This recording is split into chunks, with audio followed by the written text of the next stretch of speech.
আসসালামু আলাইকুম, welcome to my channel. সবাই কেমন আছেন? আলহামদুলিল্লাহ আমি অনেক ভালো আছি। ভিডিওর থাম্বনেল দেখে বুঝে গেছেন আজকে কী রেসিপি নিয়ে চলে এসেছি। চলুন ভিডিওটি শুরু করা যাক। তো এখানে আমি আগে থেকেই ফ্রাই প্যান বসিয়ে রেখেছি আর এখানে পরিমাণ মতো তেল দিয়ে দিলাম। এখন আমি তেজপাতা দিয়ে দিচ্ছি, একটি আস্ত জিরা দিয়ে দিলাম হাফ চা চামচের মতো। আর এখন দিয়ে দিচ্ছি পেঁয়াজ কুচি এবং কাঁচামরিচ। তো সামান্য ভেজে নেওয়ার পর আমি পটল দিয়ে দিয়েছি। আর এখন দিয়ে দিলাম হলুদ পরিমাণ মতো, লবণ দিয়ে দিচ্ছি পরিমাণ মতো। এইভাবে ভাজিটা রান্না করলে সত্যিই ভাজিটা অনেক অনেক ভালো লাগে। খেতে যেমন সুস্বাদু তেমনি রান্না করাও কিন্তু ইজি। আপনারাও বাসায় ট্রাই করে দেখতে পারেন, আপনাদেরও এটি খুবই ভালো লাগবে। আমার হাজব্যান্ডের তো খুবই ভালো লাগে আর আমি ওর সবসময় খেয়াল রাখি কোন জিনিসটা বেশি ভালো লাগে আর সেটি করার জন্য। আজকে রাত্রিবেলা আমি এটি করছিলাম, তাই আপনাদের মাঝেও শেয়ার করে দিলাম।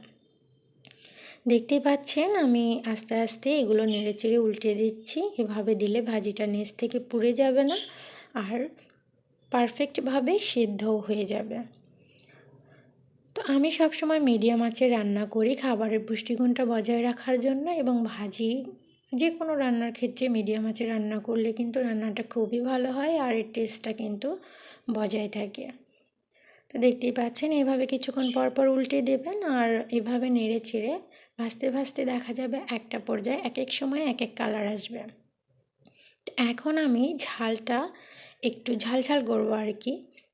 তো আমার সাহেব একটু ঝাল ঝাল পছন্দ করে, তাই আমি এখানে গুঁড়ো মরিচটা দিয়ে দিলাম। এটি সব সময় এই ভাজির ক্ষেত্রে মাঝামাঝি সময় মাঝামাঝি সময় ব্যবহার করতে হবে, তবে এটি পুড়ে যাবে না এবং তেতোও হবে না।